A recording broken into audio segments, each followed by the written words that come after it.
آج کی نیکی کا ارادہ کیا اور اجر مل گیا۔ ایک انسان نیکی کا ارادہ کرتا ہے کہ میں فلاں نیکی کروں گا اور وہ کوشش بھی کرتا ہے تو نیکی کر نہیں پاتا، لیکن اللہ تعالیٰ اس کی نیت کی وجہ سے اس کے نامہ اعمال میں ثواب لکھ دے گا۔ مثلا ایک شخص گھر سے نکلتا ہے کہ میں قرآن سیکھنے جا رہا ہوں، میں حدیث سیکھنے جا رہا ہوں، یا میں ہجرت کے لیے جا رہا ہوں، اور راستے میں اس کو موت آ جاتی ہے، یا حج کرنے جا رہا ہوں تو راستے میں موت آ جاتی ہے، وہاں پہنچ ہی نہیں پاتا۔ اللہ اس کی اچھی نیت کی وجہ سے مکمل اس کو حج جتنا یا ہجرت جتنا یا قرآن پڑھنے کے لیے نکلا ہے تو مکمل اللہ تعالیٰ اس کی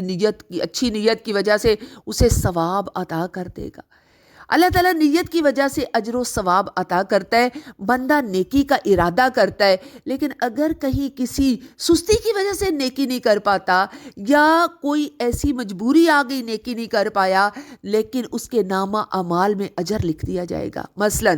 ایک بندہ ارادہ کرتا ہے میں چاشت کی نماز پڑھوں گا، وہ نماز پڑھنے کے لیے اٹھتا ہے، وضو کرتا ہے اور نماز ابھی پڑھنے لگتا ہے تو کوئی دوسرا ساتھی آ جاتا ہے، اسے کہتا ہے آؤ میرے ساتھ فلاں میں نے کام کرنا ہے، میرے ساتھ چلو، اور وہ وہیں سے ادھر کام کے لیے چلا جاتا ہے اور نماز نہیں پڑھ پاتا، لیکن اچھی نیت کی وجہ سے اللہ سبحانہ و تعالیٰ اسے پورے نماز کا اجر اس کے نامہ اعمال میں لکھ دیتے ہیں۔ کہ ادھر سے نیت اچھی کی، ادھر سے نامہ اعمال میں نیکیاں لکھنا شروع ہو جاتی ہیں، اور اگر کر گزرتا ہے نیکی تو اللہ اس کو ڈھیروں اجر عطا کر دیتا ہے، لیکن کسی مجبوری کی وجہ سے اگر نیکی نہیں کر پاتا تو اللہ اس کے نامہ اعمال میں پھر بھی اجر لکھ دیتا ہے۔ دیکھیں اللہ کے رسول صلی اللہ علیہ وآلہ وسلم نے فرمایا،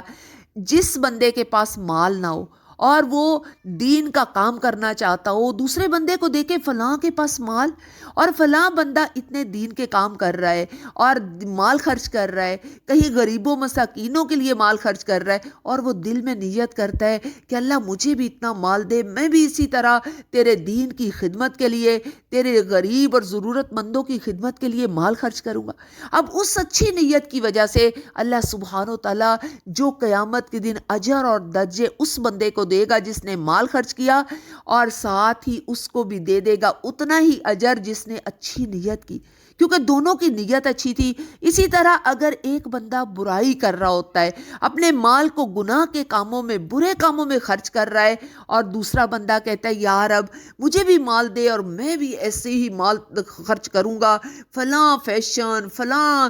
رسموں پہ اور فلاں جگہوں پہ، تو اللہ قیامت کے دن جو برے انسان نے بری نیت کی وجہ سے اپنے لیے جہنم میں ٹھکانہ بنایا، اللہ اس کی بری نیت کی وجہ سے، حالانکہ اس نے مال خرچہ بھی نہیں کیا، اس کے پاس مال آیا ہی نہیں، لیکن اس بری نیت کی وجہ سے اللہ اس کو انجام بھی اسی بندے کے ساتھ کرے گا۔ اسی طرح اگر ایک بندہ گناہ کا ارادہ کرتا ہے اور گناہ کر نہیں پاتا، اللہ کا خوف آ جاتا ہے اور گناہ کرنا چھوڑ دیتا ہے، تو اللہ اس کے بدلے بھی اس کو اجر عطا کرتے ہیں۔ لیکن ایک بندہ گناہ کرنا چاہتا ہے لیکن گناہ ارادہ ہے لیکن اسے موقع ہی نہیں ملتا، جیسے چور چوری کرنے کسی کے گھر گیا اور وہاں لوگ جاگ رہے تھے، وہ چوری نہ کر پایا، تو اس کو گناہ یہ چوری نہ کرنے کا یا گناہ نہ کرنے کا اجر نہیں ملے گا، اس لیے کہ اس کا ارادہ تو ہے گناہ کرنے کا، لیکن اسے ماحول یا موقع ہی نہیں ملا۔